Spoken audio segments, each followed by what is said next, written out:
Turkey. So we heard, most of us heard Fatmah's presentation yesterday, and he talked about how there's been a spike in anti-Semitism recently in Turkey, and how we can attribute this to internal and external factors. And I think my basic assessment of the situation is that the factors that I would attribute to the great increase in the amount of anti-Semitism is probably the media frames. And for those of you who aren't familiar with framing, it's a social science theory that talks about how things are interpreted and how they're portrayed. So I would say that the use of the media and the interpretation that they put forth in the recent Gaza invasion is a big factor in making people get out on the streets and protest. And some of you have probably seen the pictures of the protests in 2009 on the streets, and hundreds of thousands of people, in some cases, some estimates, almost 1 million people in some cities in Turkey were out there protesting. And when I saw some of the pictures, I was thinking I was looking at an Arab country, and I didn't even recognize Turkey. I mean, you see Palestinian flags everywhere, and their scarves, and it was just unbelievable. So I attribute also the growth of the civil society organizations in Turkey within the last 10 years, and these are Islamist civil society organizations that have effectively mobilized a great percentage of women, because most of these organizations were created under the precepts of giving women with a headscarf the right to go to university or not be discriminated against. So once these organizations were created, there was an easy base and an easy way to mobilize these women and their families to become anti-Semitic. And you'll see the protests, and if you look at the pictures on the internet, and you go to the websites, they sound like they're human rights organizations or they're working for a particular cause, but when it comes right down to it, I mean, they're just ways to further anti-Semitic behavior. So I think that there's not very much attention has been given to these Islamic civil society organizations, but I think they're a big way to mobilize at the grassroots level. I mean, most people look at what's going on with the politicians, and of course Erdogan and his AKP party are a very important factor in all this as well, but it doesn't get down to what's explaining what's going on the street. So I chose this topic because I was interested in media and how they portray anti-Semitism, and political cartoons is just a part of this, obviously. Television and newspapers and other media outlets have a very important role in pushing an anti-Semitic message in Turkey. So I won't bore you with the details of the literature, but just to point out some facts about what are the debates surrounding political cartoons and the analysis of them in the academy. Many political scientists and other scholars point at the importance of political cartoons, but they say that there isn't enough attention given to them because they don't exactly fit neatly into any one particular discipline. So since it's sort of an interdisciplinary way of looking at things, that's why it's not studied very well. But as we all know, political cartoons resonate very widely among the public. They've led to murders and riots and various other problems. And so yesterday, Rafat mentioned Vakit newspaper. It's one of the most radical Islamist newspapers in Turkey. And if you have an article about yourself published in that newspaper, and you're not a radical Islamist, obviously you have to fear for your life. So it's serious business when someone from a secular Turk is described, or there's an article written about him or her in Vakit newspaper. And some of the cartoons that I'll be showing you come from that newspaper, and I would say that they are the more virulently anti-Semitic cartoons as opposed to more of the mainstream newspapers.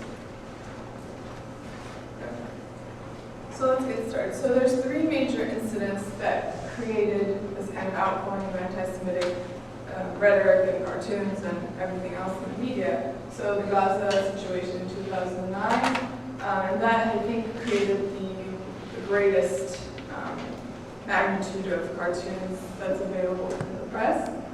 The second incident was Ireland and Chicago, and that happened in January of 2010.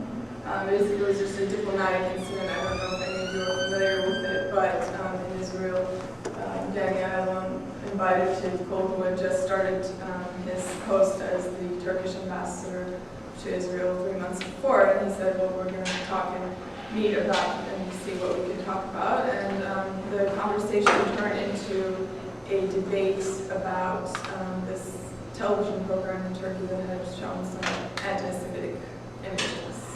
So when they were talking about it, at the end of the conversation, I guess Ayalon said something in Hebrew to the cameraman that Sheikh Cole didn't understand, but later it was translated in Haaretz that he said something like, notice the low chair, notice that I'm not smiling, and notice that there's no Turkish flag on the desk.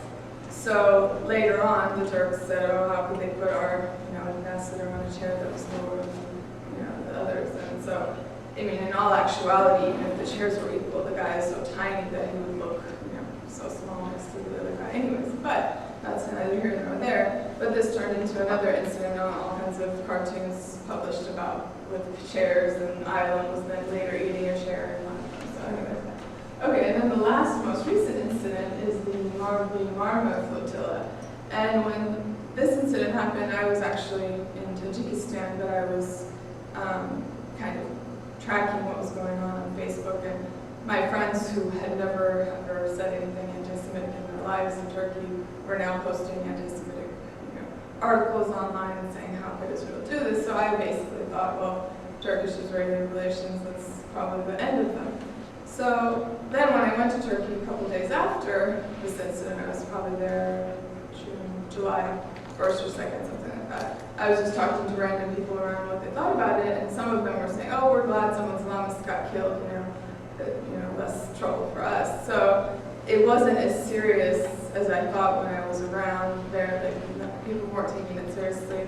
And several days after that, there was kind of a diversion because there were some soldiers killed in the east of Turkey by PKK. So kind of the media shifted its attention to what was going on there. But it was an effective way for the secular Turks to kind of blame the whole incident on the AKP. And there's a cartoon sort of relating to that I'm going to show you later. Okay, so these are some of the earlier images coming out from the Gaza incident. And as you can see from the first one, I guess there wouldn't be too much to say like who's attributing blame, that you could just say that there's violence and there's a problem in Gaza. Then by the one on the right, it's clearly blaming Israel for all the problems. The caption on the bottom says the ceasefire has been established. The one on the right side doesn't say anything more, it just says that it was published in this section. Okay. So one of the media frames that I talked about in my paper is one that they use based upon children. So we see a lot of cartoons that revolve around children being tortured, killed, or their parents being taken away. And this was also reflected in a lot of television broadcasts in Turkey at the time. And still, while I was even there, they were showing Palestinian children crying over their parents being imprisoned. And so here we see the Grim Reaper. The child was hiding in the robe of the Grim Reaper while his presumably father is being shot by the troops.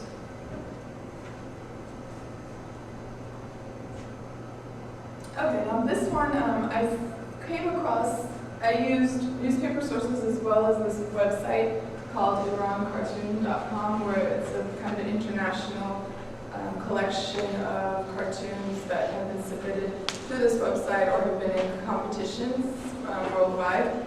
And a lot of these have actually circulated more widely on the internet as opposed to the ones in the newspapers. So when I first saw this, I couldn't decide whether it was Freddy Krueger or Dracula.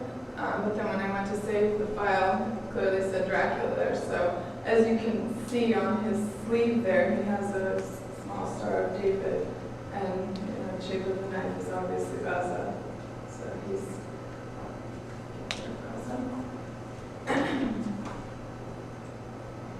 Okay, so this one is supposedly celebrating the 1-year anniversary of the Gaza invasion. That's what it says in the Gaza massacre anniversary on the left. And the soldier is saying, happy birthday, come on, blow it out. And Perez is replying with, if I blow it out, the fire will go out, let it completely burn, and then I'll blow it out later. So again, it's almost going along with the blood libels that they're drinking the blood of the children and taking along those lines. And another interesting theme that comes out in the cartoons is linking the U.S. with Israel. In some of the cartoons, it's obvious that the artist wants to give the interpretation that the U.S. is controlling Israel. But in others, you really can't tell what's going on. So here we have the U.S. and Abed is the abbreviation for USA in Turkish, and whoever it is holding a fly swatter in the shape of the Star of David and swatting out the Palestinians. So another obviously media frame is that the Palestinian is helpless and he's not doing anything and he's just being broken down by the evil Israelis. Okay, so this is one of the cartoons from the Radical Islamist newspaper that I mentioned. So we have a doctor with a head that's a globe that's supposed to be like a world opinion, and he's saying, you don't even have humanity in you don't even have, you're not even like an animal. So he's showing him the x-ray, obviously, of whatever he is, and so he's basically saying, you're not even better, you're worse than an animal. And in Turkish, that's kind of a really, really bad insult.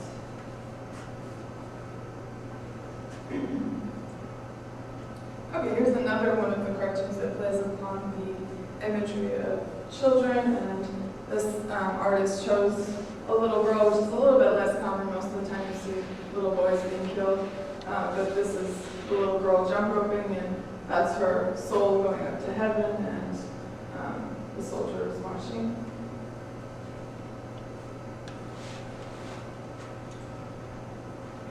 Okay, this is playing upon an awful image, I guess we could say, from the cartoon website. It was submitted as part of the competition.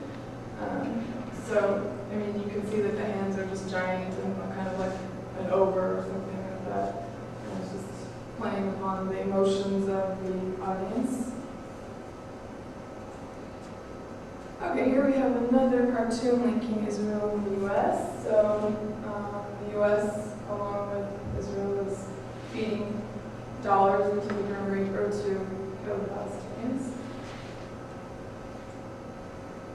Okay, and here's another one of the quite disturbing ones. If you can sort of tell the Palestinians or the people living in Gaza are being buried alive there underneath the ground. Okay, and the one from the left is from Sabah newspaper, which is not really a radical Islamist newspaper, sort of mainstream. And the caption says where they're eventually going to end up, and they mean Israel, and at the bottom says at the depths of hell.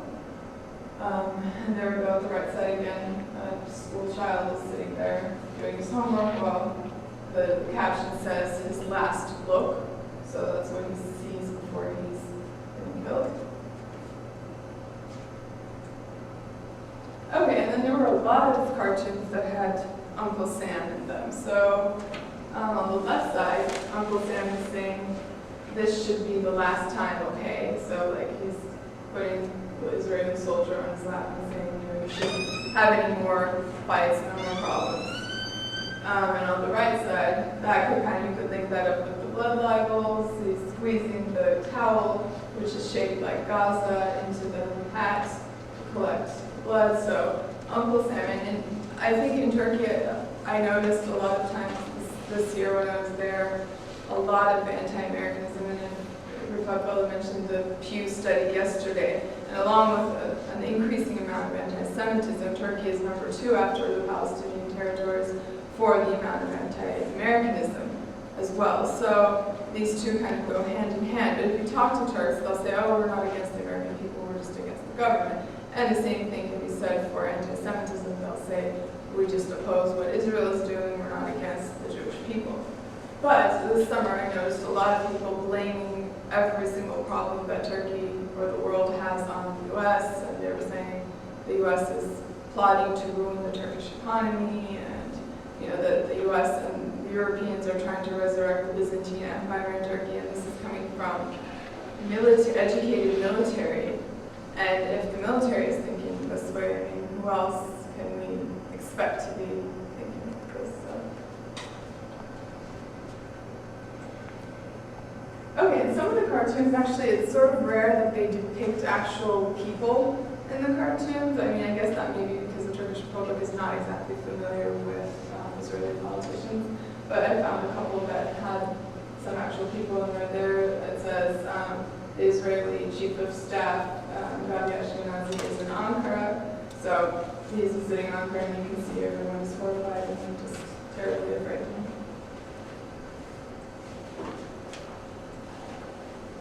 Okay, this is another one from Veterans.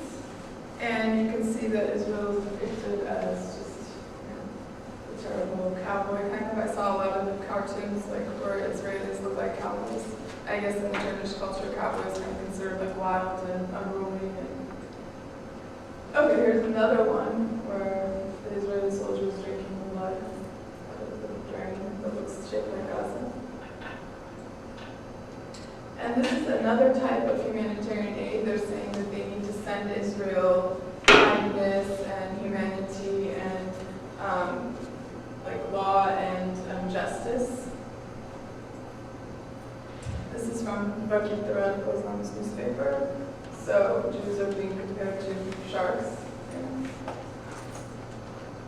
This one circulated pretty widely on the internet. It shows a Palestinian mother with her child who has a rock in his hand, getting ready to throw the rock while she's being gunned down with a firing squad.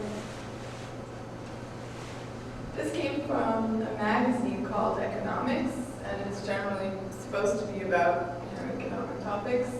And the caption says, Israel is continuing to drink blood. So you can see that the blue flag there is national. Okay, this one is interesting because it's supposed to be Netanyahu's 10 Commandments. You're not going to help anyone, you're going to attack everyone, you're going to kill everyone, you're going to murder them, you're going to make them suffer, you're going to covet your neighbor's land, you're going to steal, you're going to trick, you're going to do your work by trickery. Okay, so this is the chair incident, and that's how it's been reflected in the media. So there were several of those cartoons with the skulls kind of calling up the Holocaust imagery. The bottom one, the chair says, I don't want any problems with Turkey, I'm regretful. The one on the right says, the guy enters in the room and says, the Israeli ambassador is here, and Cheikh Kol, who was the Turkish Israeli ambassador, says, let him wait 1 minute while he's sawing off the place of the chair. Okay, this is a depiction kind of what technically what happened, but the chair is gigantic with the Israeli flag, and Ayalon is sitting there while Cheikh Kol is sitting on a stool, and he's gigantic, which is actually the opposite. And then Ayalon there on the top is saying, good thing that the chair's legs were short while he's having to eat it. This one is a segue kind of into the Mavi Marmara incident. There's Netanyahu sitting on the little boat there, and it says at the bottom, the low chair revenge. Okay, so here are some of the images from the latest incident. So the two men on the ship are saying, I thought that our load was humanitarian aid, wasn't it? What's their problem? And so then his last word is, I guess that they have no relationship with humanity, or they're not humans. And the soldier at the bottom saying, how would you raise your hands at me while you shoot stun? The one on the top, the two Israeli soldiers are talking amongst themselves and saying, I think we're going to win this war. And the other one says, maybe, but we definitely lost the visual war. And then the one on the right is kind of turning around the size imagery of the previous one, and he says attack, and there's just a little tiny paper boat there. And the one on the left is just blood dripping out of the bullet holes. And the one on the right, I'm almost done, is the secular Turks' attempt to blame the Mavi Marmara incident on the AKP. So the side on the left says the people getting off before the voyage starts, and the side on the right says those who got off after the voyage. So we have coffins on the right side, and the AKP, after they orchestrated the whole situation, they're getting off before the boat takes off. Okay, thank you.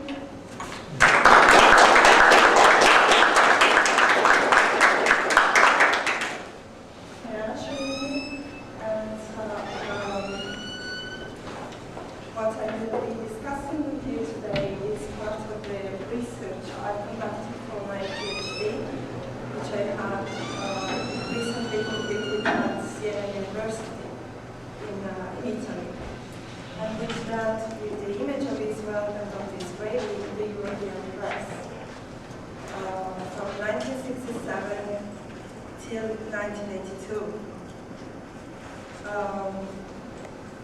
This paper focuses only on the September 1982 Lebanese events, and particularly on two events which immediately followed the assassination of Lebanese President-elect Bashir Gemayel on September the 14th, and which brought, at the time, the Middle East dramatically back into the limelight for the two following weeks.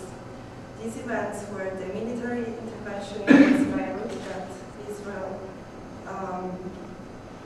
started after the assassination, and of course the massacres in the Palestinian refugees camps of Sabra and Shatila from September the 16th to the 18th.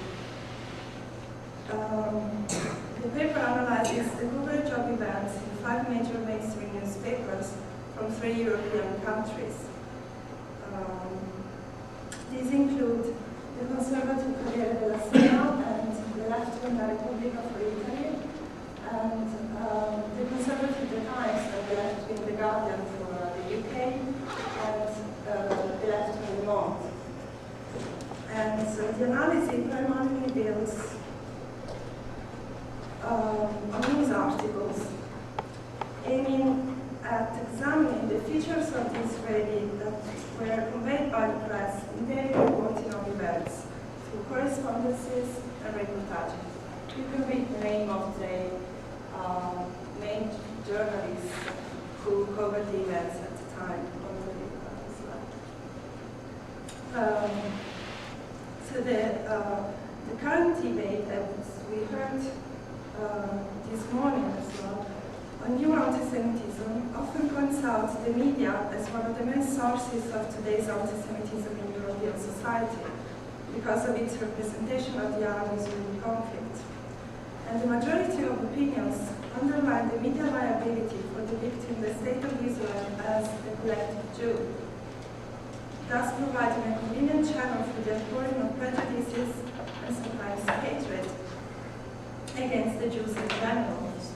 Yet the issue is controversial, and opinions, as formulated during the last decade's debate, diverge on the main question of whether and when anti-Zionist contents or criticism of Israel turn into anti-Semitic discourse. The main tendency when analyzing the media discourse on Israel is to trace back and expose the common roots between past anti-Semitic stereotypes and today's representation of Israel. This paper argues that although based on utterly negative features, yet the image of Israel and of the Israeli conveyed by the press at the time did not belong to a classic anti-Semitic discourse or traditional anti-Semitic discourse. Although not entirely disconnected from past anti-Semitic representation, the blood libel was one of the main pattern of the prejudice at the time as well, as it is today. Nevertheless, this feature, the features of the image of the Israeli, generated an image specifically belonging to the Israelis, conveying a new set of stereotypes about them. At the same time, by conveying a new perception of the role of the Jewish communities from the diaspora vis-à-vis Israel, the press indeed represented Israel as the collective Jew. However, the diaspora Jews were compared to the image of the Israelis. That is, diaspora Jews were observed through the lens of the new representations of Israel rather than vice versa.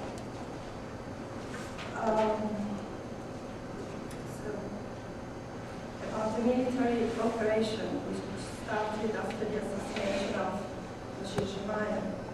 With the exception of The Guardian, the press interpreted the Israeli military operation in West Beirut, denying any tactical or strategic purpose to Israel. Accordingly, the military intervention was explained by the emotion driving the Israeli leadership, particularly Prime Minister Begin and Defense Minister Sharon at the time. And newspapers spoke of their dreams, desires, and ambition.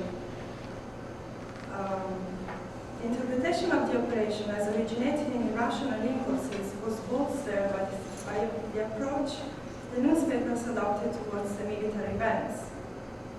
News articles describing those events on extremely general terms, often through a highly metaphorical language, and they superficially reported, for instance, and I quote from some of those articles, gunfire and shooting, tanks progressing with confident slowness, combat aircraft flying low over the city, forces tightening their grip against residential areas of West Beirut, unspecified residential area of Beirut.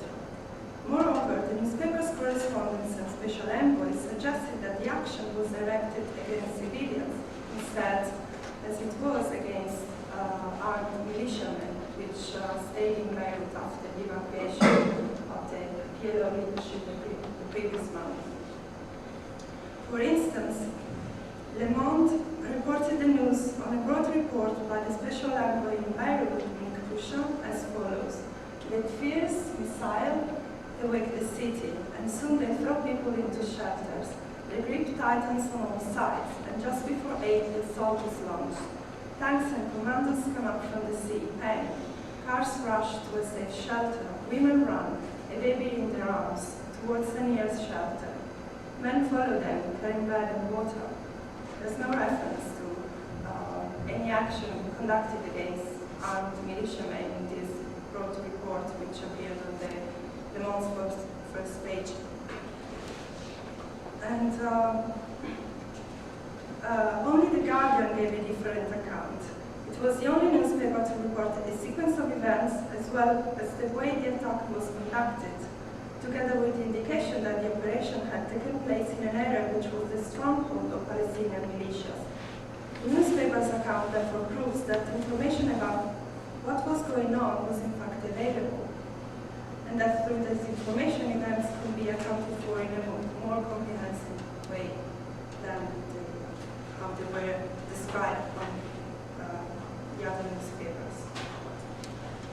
The alarming Lebanese situation took a dramatic downturn with the massacres in the Beirut Palestinian refugees camp, and from September the 19th, news of the massacres made top headlines in the newspapers. And news related to these events monopolized the front pages of all newspapers during the following week. The first accounts in the press focused on Israel's role in the massacres, also highlighted in headlines and leads. In fact, whilst rapidly reporting that the material executioners of the massacres were confusedly identified by survivors as belonging either to the Falangist militias, the militia commanded by the assassinated president, Fahmy Gemayel, or to the Christian militia commanded by Major Saad Haddad, who was a military renegade and Israel's closest ally in southern Lebanon. All reports mainly explore Israeli leaders and soldiers' responsibilities, either based on available information or in a hypothetical way. Actually, from the beginning and during the following days, this issue constituted the center of attention of the majority of commentaries and editorials as well as news articles. Various newspapers blamed Israel with different degrees of responsibility. Two left-wing newspapers, Le Monde and La Repubblica, ascribed to Israel a direct involvement in the massacres. Le Monde first leading article commenting on the massacres, for instance, asserted that with this episode, Israel has reached the limits of the crazy logic which belongs to begging, and is a paranoid folly which identifies every Palestinian as a terrorist, and therefore each Palestinian is believed to be one, the absolute evil to exterminate. Similarly, the Republica's leader explicitly identified Begin and Sharon as the architects of the massacres. The Corriere della Sera ambiguously evoked an indirect Israeli involvement. Most of the news articles refer to the fact that Israeli soldiers were only indirectly involved for having failed to stop the killers, in spite of their position along the camp's perimeter. Nevertheless, the newspaper's leading article assigned a major responsibility to the Israeli government, although it did not accuse the Israeli leaders of planning the massacres. Similarly, in leading articles and opinions, the British newspapers accredited the thesis of Israel's indirect responsibility for having failed to stop the massacres and for being somehow involved with the alleged killers at the military and political level. Two in-depth documentary reports, which appeared on the newspapers when more information had been gathered, focused exclusively on Israel's role, aiming at establishing what the position and involvement of the Israeli troops was, as well as the degree of government's responsibility that could be inferred from available information and official declarations goes out to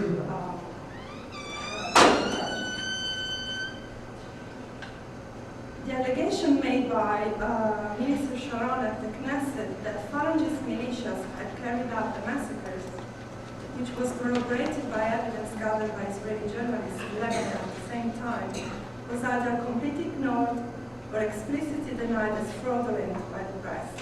The Guardian was the only newspaper having pointed to the Maronite militia chief, Elias Hobeika, as indicated by Sharon, as the author of the massacres, and was also the only newspaper having explored the consequences this entailed for Lebanon, this even after Bashir Gemayel's brother, Amin, was elected at the Lebanese presidency. The Maronite, Amin Gemayel. The press also ignored the motivations behind the militia's action. They never inquired it. On the contrary, Israeli purposes in organizing or allowing the massacres were discussed in depth. All newspapers considered that one of the reasons behind the massacres was, as La Repubblica put it, the intention of the Israeli to disperse the refugees in order to prevent national and cultural unity, which would favor information of armed groups. This comment clearly assumes a political and strategic motivation to Israel's involvement in the massacres, although a brutal one. It is the only version presented by The Guardian. However, this interpretation was marginal, and the massacres were more often interpreted as deriving from Israeli leaders' willingness to annihilate Palestinians, a desire belonging to the rational sphere beyond any political or military rationale. The Italian newspapers and Le Monde assigned the massacre responsibility to Israel, suggesting, using a comparison to World War II, that the Israelis were in fact animated by a desire of extermination similar to the one suffered by the Jews during that period. La Repubblica held that the Jewish people had undergone a process of mutation in Israel, by introducing the idea of an Israeli disease as the key to interpret events. This issue of Israeli disease appears in 10 editorials during the 2 weeks.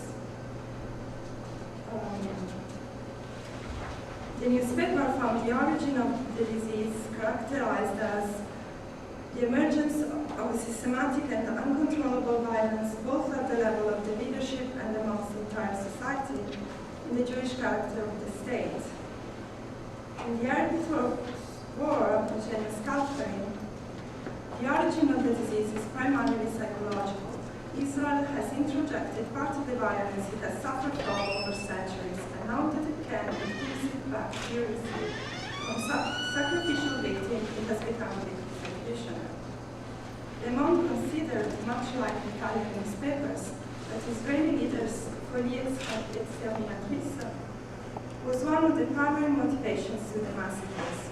It features several comments which assign this irrational feeling to a mutation the Jews has undergone in Israel. Finally, the Times did not focus on the reasons behind the massacres.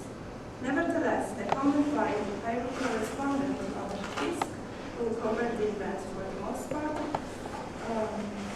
made the idea that the massacres were to be understood as an Israeli obsession, as it put it, vis-à-vis terrorism, and replacing once again the Israeli motivation primarily in an irrational sphere.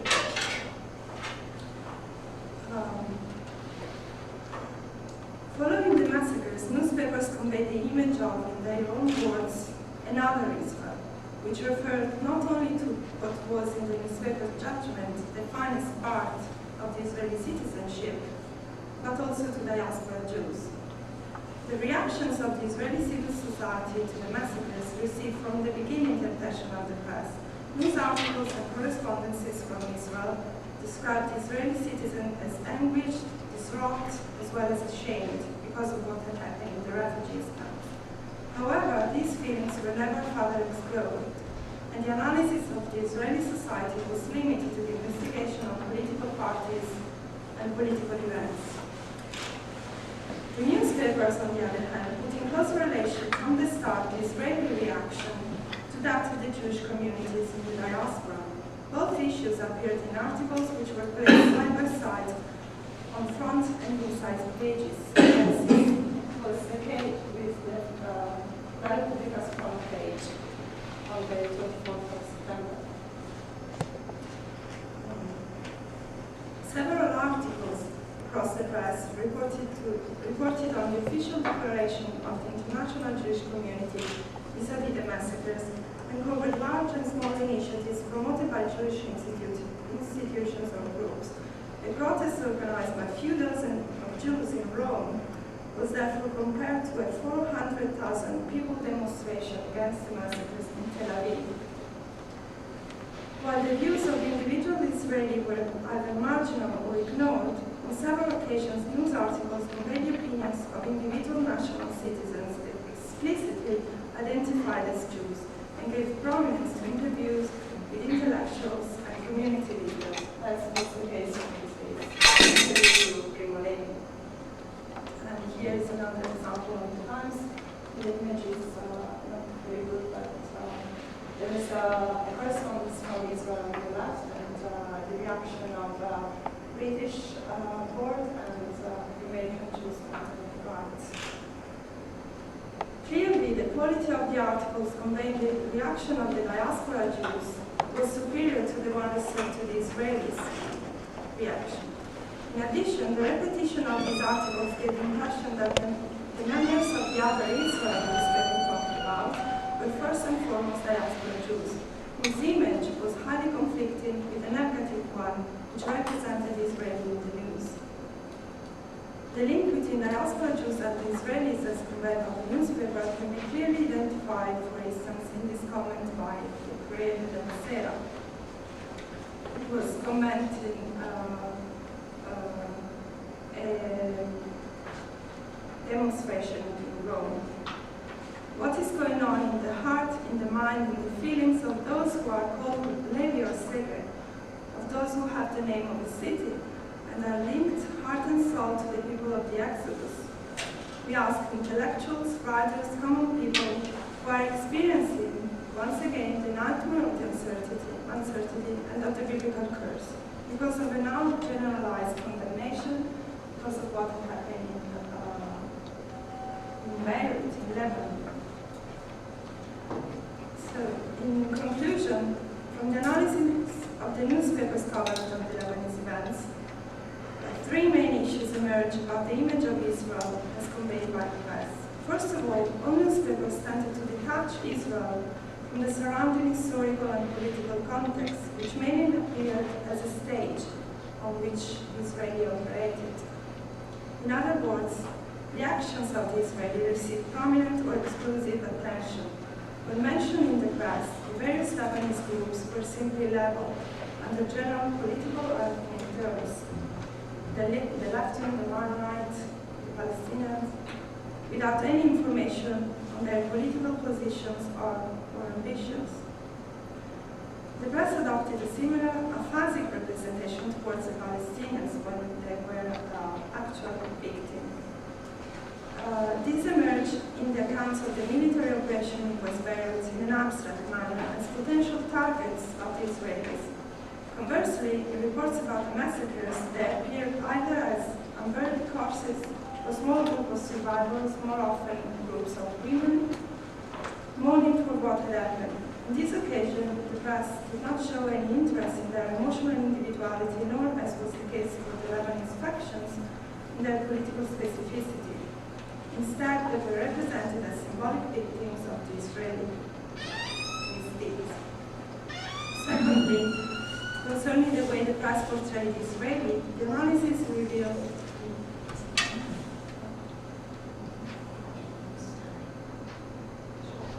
it's fine, you can get it.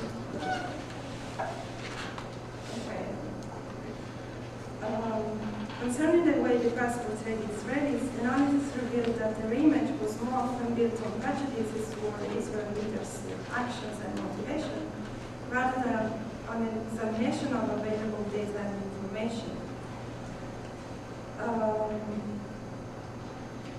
Although the Italian newspapers and Le Monde used this approach more often, it was sometimes adopted also by the Times. From the analysis of the press, a set of prejudices about Israel emerges which inform the journalists, affecting their coverage of events and which was presumably shared by the audience the newspapers suppressed. These prejudices, although more prominent on the left wing and newspapers, were by no means their exclusive. Instead, they were shared by the conservative, Corriere della Sera and the Times, and on the contrary, on the left wing, The Guardian, these prejudices were mitigated by a more comprehensive information conveyed by the Manchester newspapers. Finally, the image of another Israel emerged, which was awarded a politic connotation through an ambiguous parallelism between a segment of the Israeli citizenship and the diaspora Jews.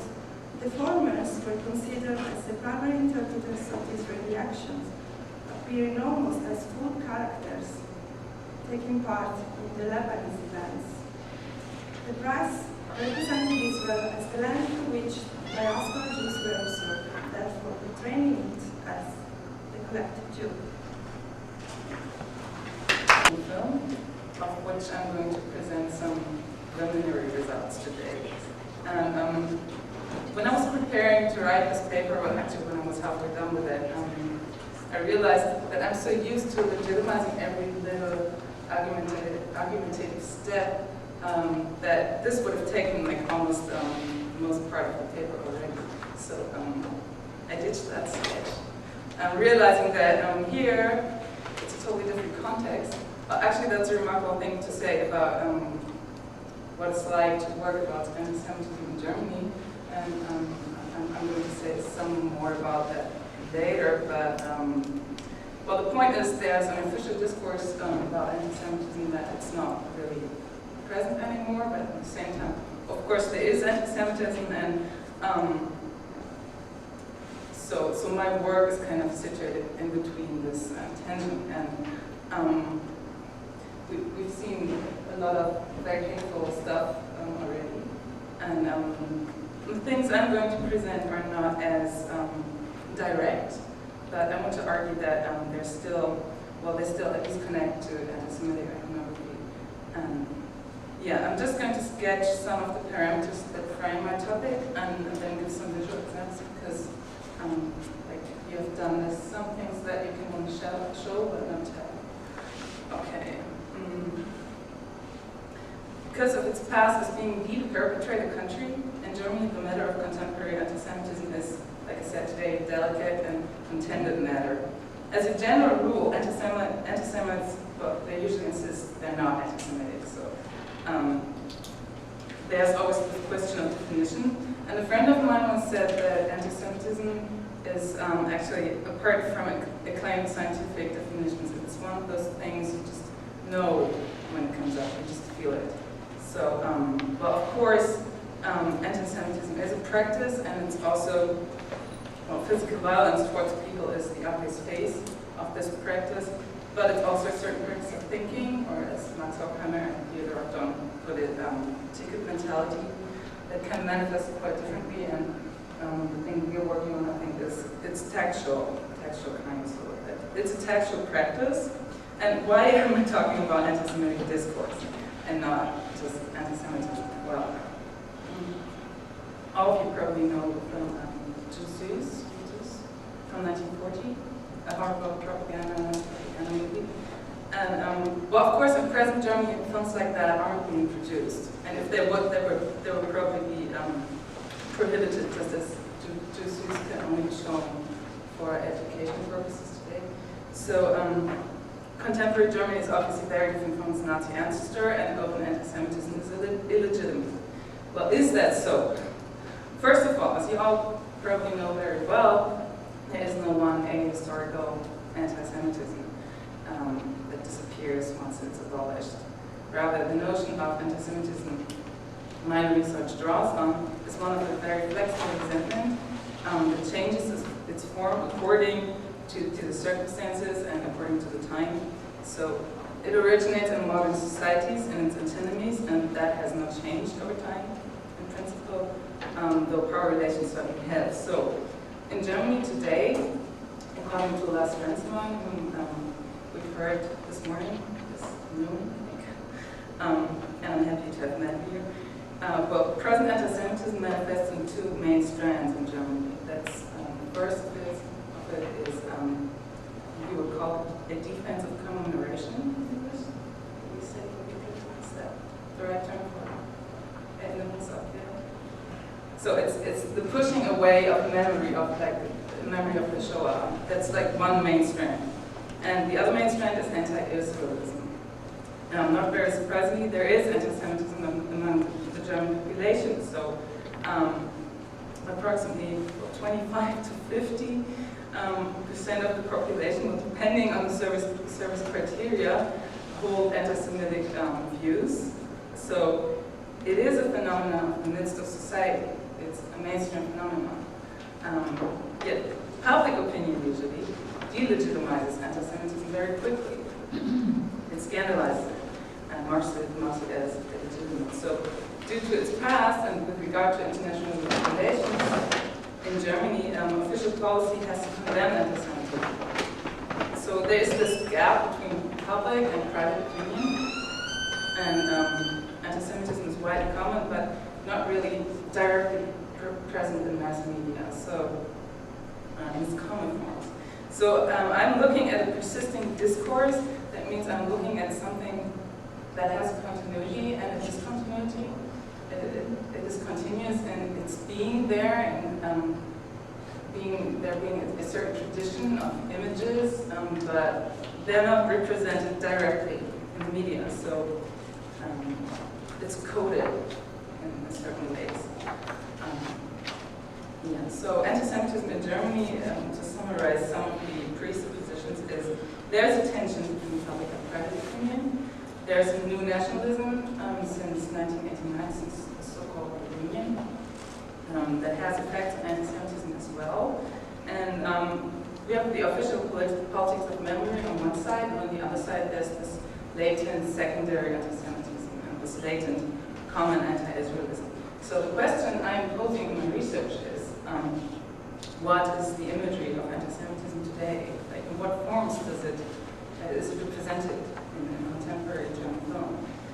It's kind of a tricky question, of course, because, like I said, it's of course not like before 1945 that it's these very direct, very ugly pictures. But of course it's there. So that's where film as the daydreams of society, as Carper called it, comes into play.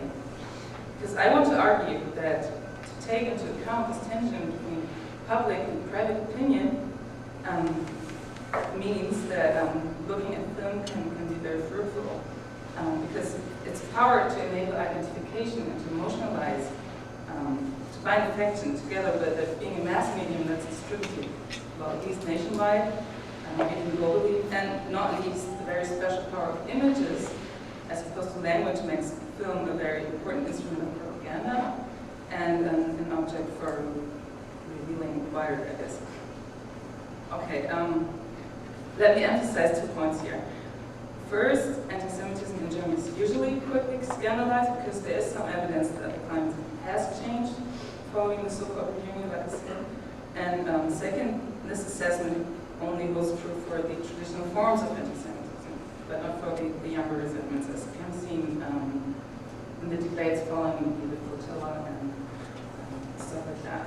So, what are we looking for when we want to analyze present anti-Semitism in Germany?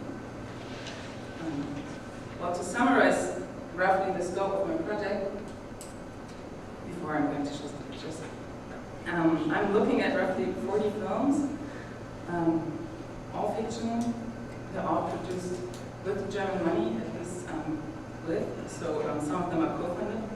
And they're all either on the topic of National Socialism or on the topic of Israel. And in addition to this thematic limitation, the project, like I said, only investigates fictional from both TV and cinema. Why is that? Well, fictional film is, like I said, it has special features that make the counter analysis maybe its potential to identify. Maybe that's there. No one knows. But we have time, right? Yeah. Okay. Good. So I'm going to tell you a little about this bunch of films that you're looking at, because it's a phenomenon in itself. In the aftermath of the political transformation of Germany since 1989, there's been a striking surge of German or German co-funded films depicting National Socialism since approximately 2001. The first actually was Stalingrad by Joseph Fistmeyer that showed the suffering of German soldiers. It was actually made in 1997. It's a victimizing narrative, but the real massive film started out to come out from 2001. So up to now, there's about 36 films produced for cinema and 5 so-called event movies that were produced by using public funds. They were very, very heavily financed.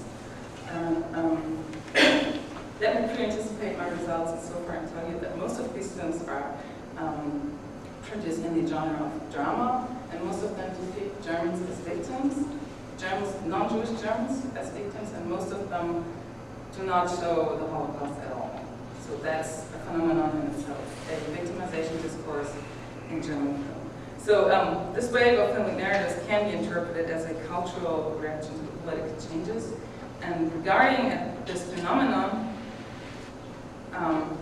when asking what forms anti-Semitic discourse takes on, well, I'm just using roughly one main category, a dichotomic category that forms the core of anti-Semitism, which is the exchange of roles of victim and perpetrator. So that's mainly what I screen the films on. My results are, on one hand, on the left hand, you can see there's an updating of classic old anti-Semitic motives, like vengefulness, poisoning of walls, treachery, or dehumanization. And then there's a couple of new motives that are particularly interesting because, like I said, that's the question, what's happening with anti-Semitic discourse today. One of it is, like I said, the victimization of non-Jewish Germans by what I call ideological mimesis. I'm going to explain that. Also, the externalization of National Socialism, so it doesn't have to do anything with known Germans. And a phenomenon I would call structural anti-Semitism. That means that characters are, figures are characterized alongside binary codes that are structured by anti-Semitic patterns, let's say, victims and perpetrators. Okay, I'm going to show you some examples of what I mean by ideological nemesis. I've coined this term to name this phenomenon, which is mainly an adaptation to an image that's quite ideological. It's the adaptation to an image. That is the image of Jewish victims of the Holocaust. So there's a double transfer of iconographic Holocaust imagery. It's an imagery everybody knows from the media, and it's transported into own victim narratives of non-Jewish Germans, and now it shows up in cultural artifacts. So this is a shift of certain images that updates traditional stereotypes. Let me show you one. In the movie Die Gustloff, I think in English it's called Ship of No Return, from 2008. I think it was financed with 12 million euros, shown at best prime time. And what you see here is actually not Jewish victims in a concentration camp, but it's Germans trying to enter the harbor to get on a ship. So, I mean, this is quite obvious. It just looks like a concentration camp, right? And I'm not going to have time to show you the film clip, so I'm just using screenshots. Excuse me for that. Just to get an idea, these what you call it, fences they're actually like real historical concentration camp fences. So what I'm not looking at is this authentic or not. I'm just trying to find out what kind of picture is circulating, and this is definitely an interesting phenomenon. So in the movie Dresden, about the bombing of the German city in 1945, you can see it very well happening. But it's the protagonist, Anna, a nurse, on the left. She's wearing this red dress and walking around in this gray debris ruins of Dresden. And obviously, this is what you can see it there. But it just looks like the little girl in the red dress, and she was this. So that's what I mean. It's like it's connecting to imagery everybody knows, to Holocaust imagery everybody knows, and it's very subtle. See, so this is a victimization of non-Jewish Germans. I call ideological nemesis. Another case of ideological nemesis in Dresden is these bodies she walks by. They don't tell you in the movie that it's mainly Jewish people and forced labor workers that were burned like that, because they couldn't enter the secure shelters. So in the movie it looks like it's Germans, non-Jewish Germans that burned like that. In fact, it's sad. It's the real victims. But it's a way of victimization visually that's very subtle, because the image is authentic, but it's decontextualized. You don't get to hear about true historical context. You just see the images, and it's dramatic, and you hear the music, and it just works. Okay, so that's ideological nemesis. And then what I found is that usually in those movies, the good and the bad, victim and the perpetrator, or the hero and the bad guys, they are usually characterized alongside anti-Semitic structure. On the left, you see the hearing or victim, Erika Balechki and Gustav. And on the right, it's the bad guy. Actually, interestingly, there's two truly fictitious figures in that movie. That's, apart from that, it's pretty documentary, but it's very close to historic facts. But this guy on the right, and that was just invented to give a reason for why the ship sank, why the ship could have been torpedoed by the Russians. In reality, nobody knows why it could have been, but why it was possible to be torpedoed. So this character is actually, it's not openly Jewish, but it's characterized as being, he doesn't want to work, he's very lazy. He's lecturers and at the same time impotent, and he's the traitor figure. So you have this dichotomy of this heroine who wants to sacrifice herself for the community. The blonde, she's actually working in the military, but she's the heroine, and like I said, she wants to sacrifice herself, and that's a very common motive in Nazi ideology, as well as in those films. People go for martyrdom. People want to sacrifice themselves, and the bad people, well, they're being characterized alongside a certain combination of anti-Semitic stereotypes. So that's what I would call structural anti-Semitism. Leipzig, and it shows Romania, the Aryan woman being raped by this, what do you call this? Octopus? Yeah, this octopus-like Jewish threat. So that's a typical fantasy and anti-Semitic imagery that was very common during that time. And now in the movie Anonymous, this kind of imagery is brought up by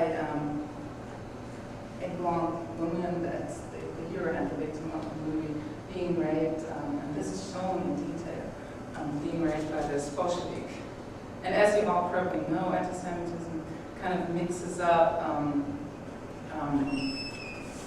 images of, well, Jews being at the same time Bolshevik and too liberal and stuff like that. So it's very subtle and it's kind of indirect, but it connects to a certain kind of iconography that is still there, that many people grew up with.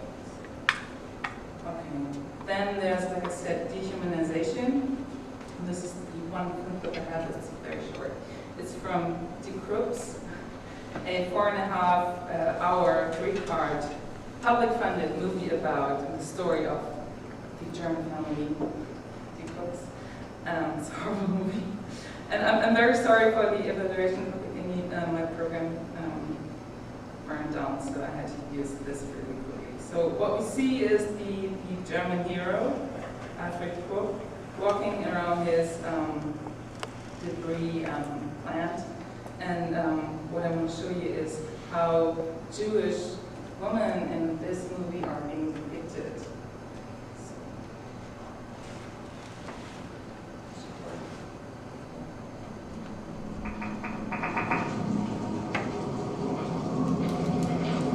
Please try to ignore the wrong picture.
It's an update of a certain way of dehumanizing Jewish people. And we only know that Jews because they're wearing the star, which doesn't really make sense because if they were hiding, they would be wearing the star.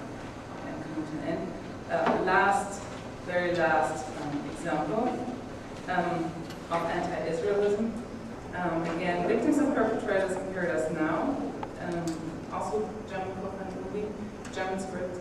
On the left you see the victims or heroes of the movie. They're all kind of Europeans, like they're like Palestinians,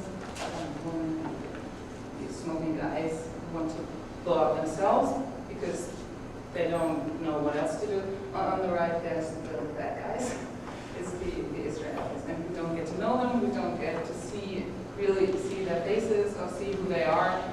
They're dehumanized, and they're only shown as role model perpetrators. So that's an example of anti-Israelism. strand in contemporary American, contemporary German film. So, okay, this might not be as hateful and as direct as all the other stuff, but it's Germany, so it can be. So I just want to end by saying film shapes reality.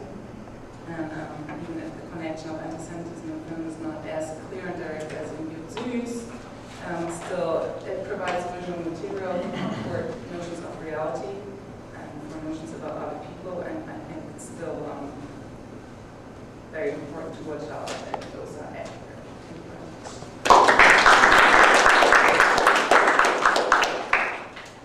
Would leap the fence of historical fact and concern for victims and survivors, not to mention leap the guidelines developed by educators and museums. Nowhere is this escape more apparent than in recent Holocaust films, particularly Quentin Tarantino's goofy paean to sadistic violence in Glorious Bastards, and the homiletic novel and film The Boy in the Striped Pajamas, illustrations of which you see there.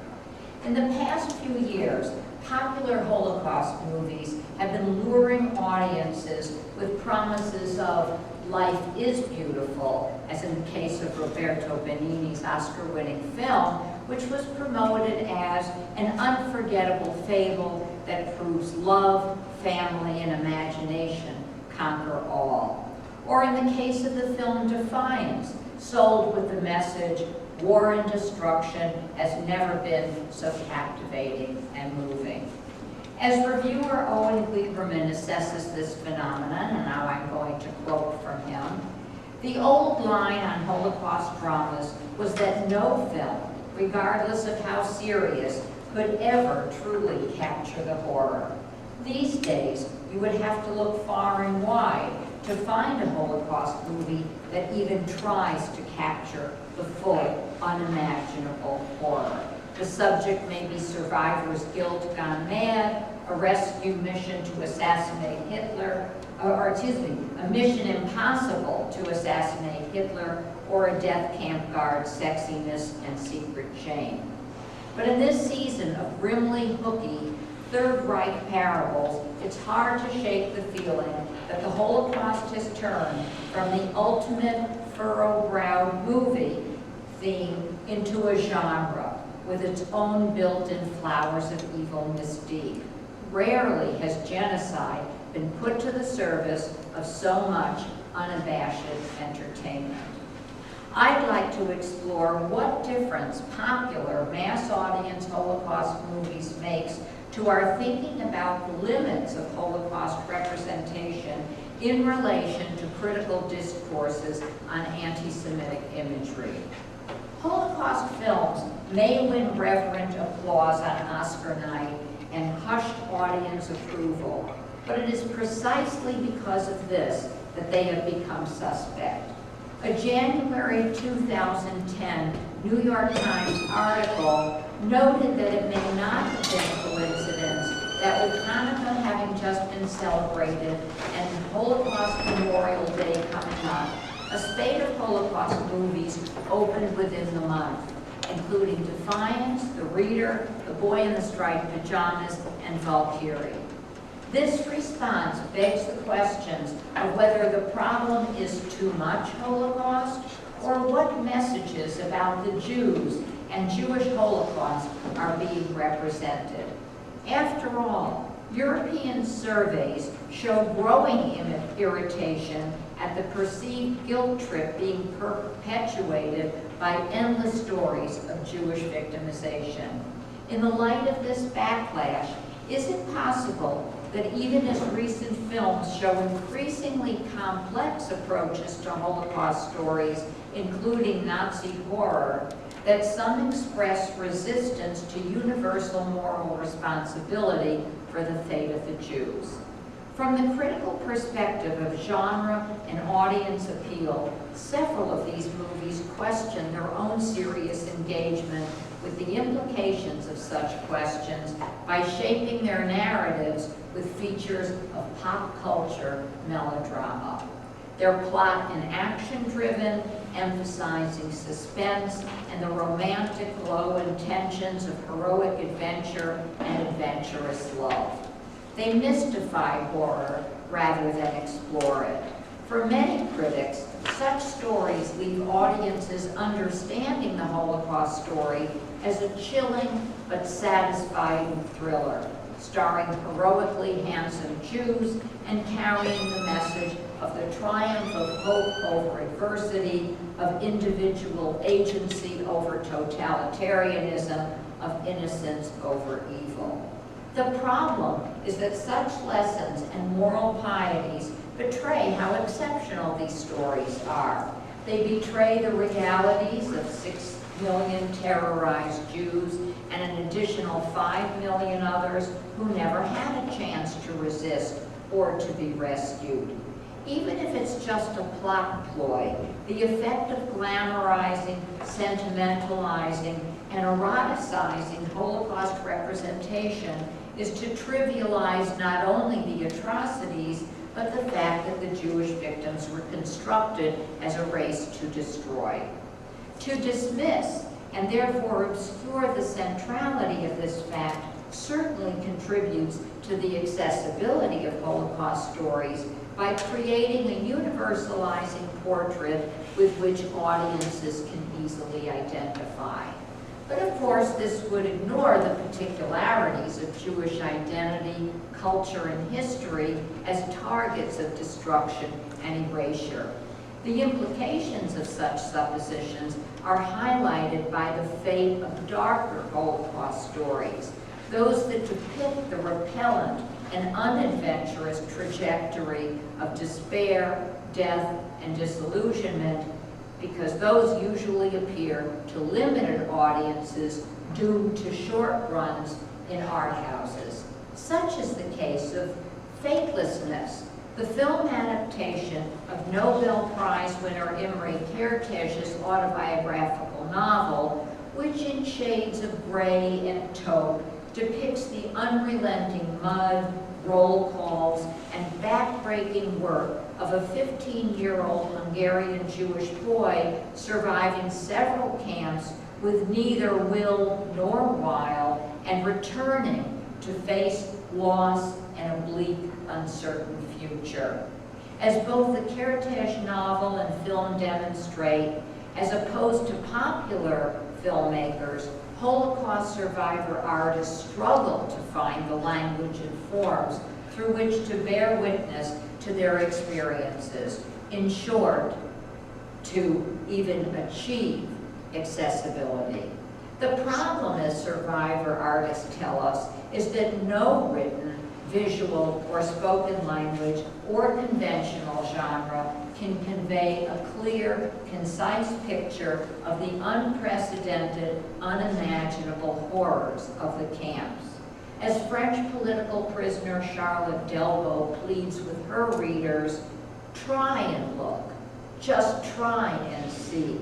She doesn't say, come and look, here it is, big as life and twice as real, for you to ponder. No, she knows better. My case study today will be the most recent example of popular acclaim for a Holocaust story, John Boyne's 2006 novel, The Boy in the Striped Pajamas, and the 2008 film adaptation.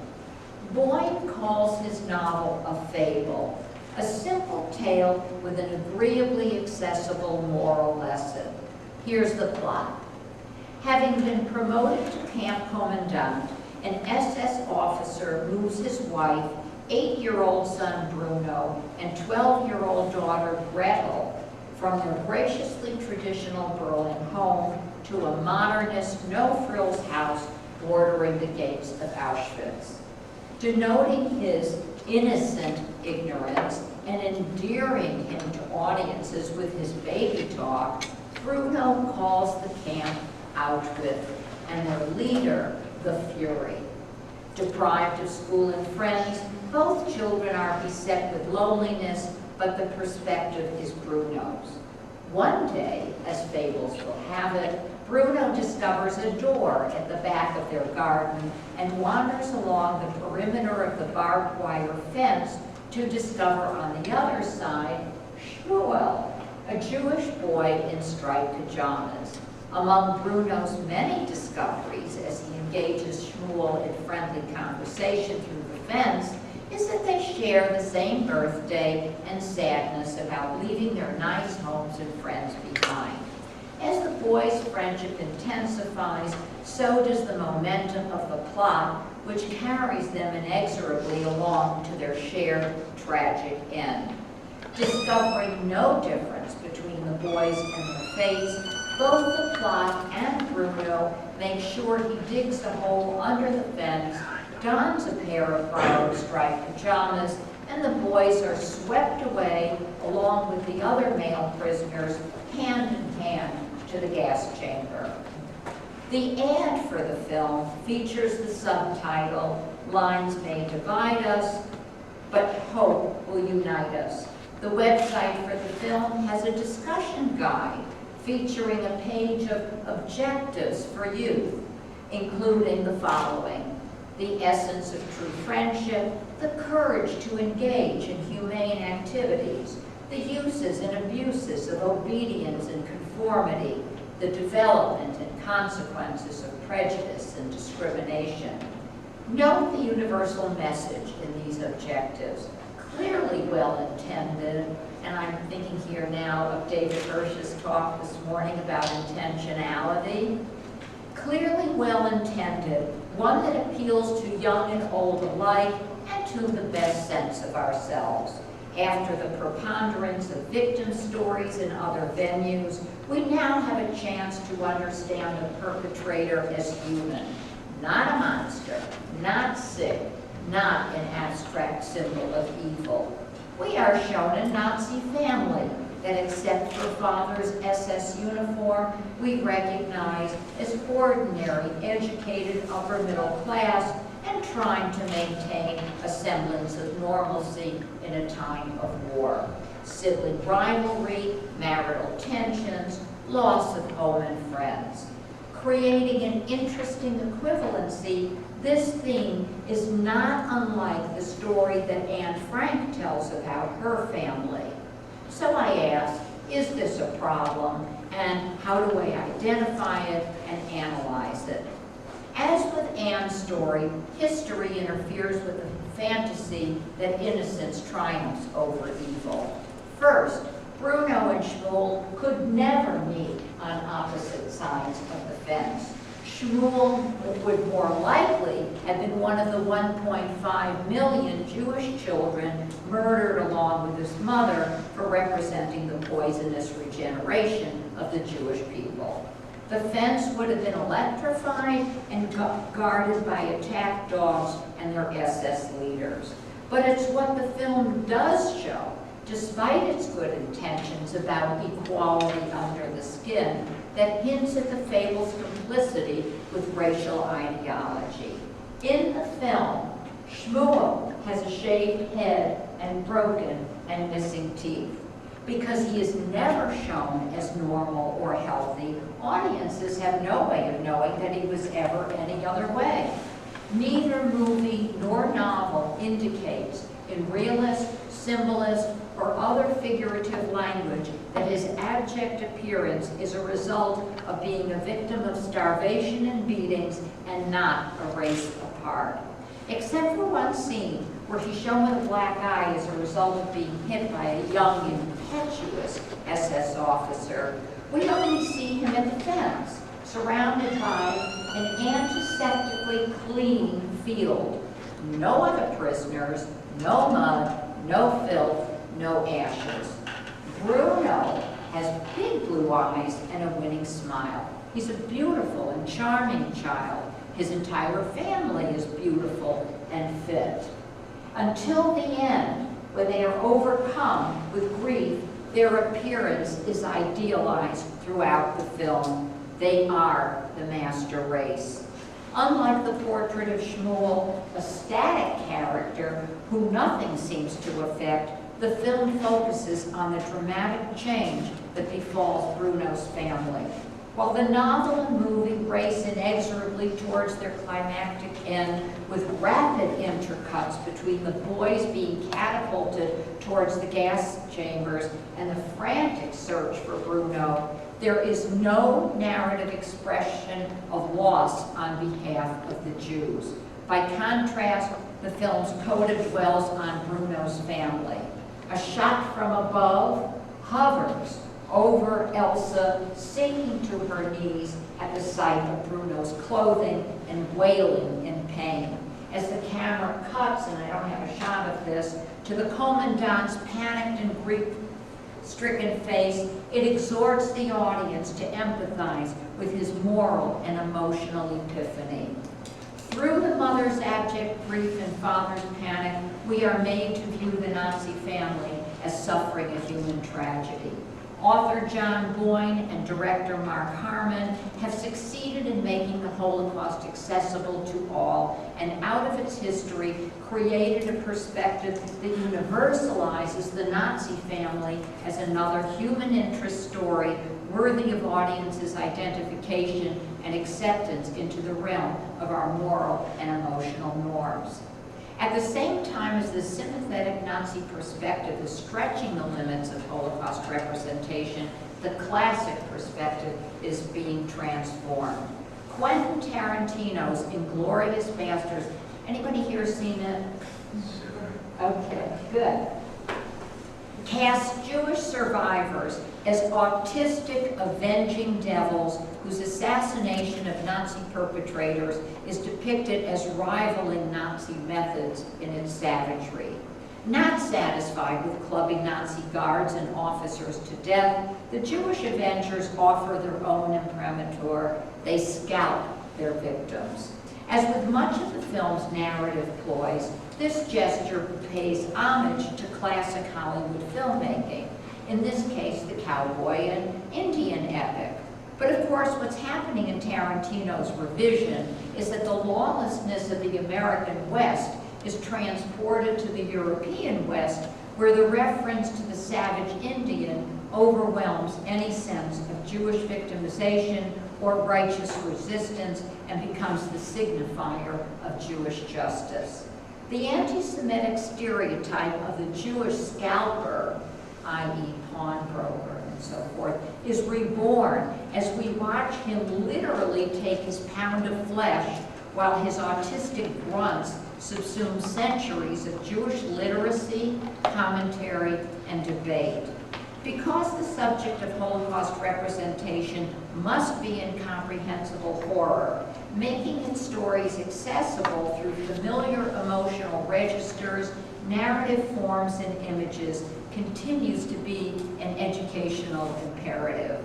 Museums, memoirs, and Holocaust children's books provide guides that create a coherent narrative to lead audiences through historical events and human suffering. Most popular Holocaust films create even greater accessibility. Advertised as heartwarming tributes to the triumph of love, heroism, and self-sacrifice, they are most often about atypical stories of survival that universalize the subject and erase the ongoing trauma of Jewish victimization and anti-Semitism. I'd like to argue that the problem for popular Holocaust films is how they contribute to a mythically comforting public memory of the event. Tarantino presents us with a Holocaust story that blends seamlessly with audience memories, not of Holocaust history, but of Tarantino's earlier films. As reviews show, audiences responded to Inglourious Basterds as though it were Pulp Fiction meeting Kill Bill, a slapstick send-up of both historical investigation and uplifting fiction. Inglourious Basterds uses Holocaust history and testimony as a graphic opportunity for the postmodern filmmaker. It mocks an assumed ethical responsibility to historical documentation and authenticity as shop-worn academic cliché by celebrating travesty as an authentic form of Holocaust art.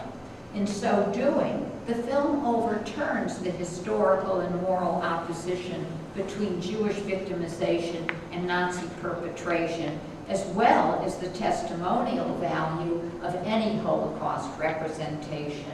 Indeed, having worn out their welcome as passive victims, Jews are now artistic candidates for acceptability. They can gratify audiences' thirst for vicarious, violent fun by fulfilling the anti-Semitic stereotype lurking under the cover of parody.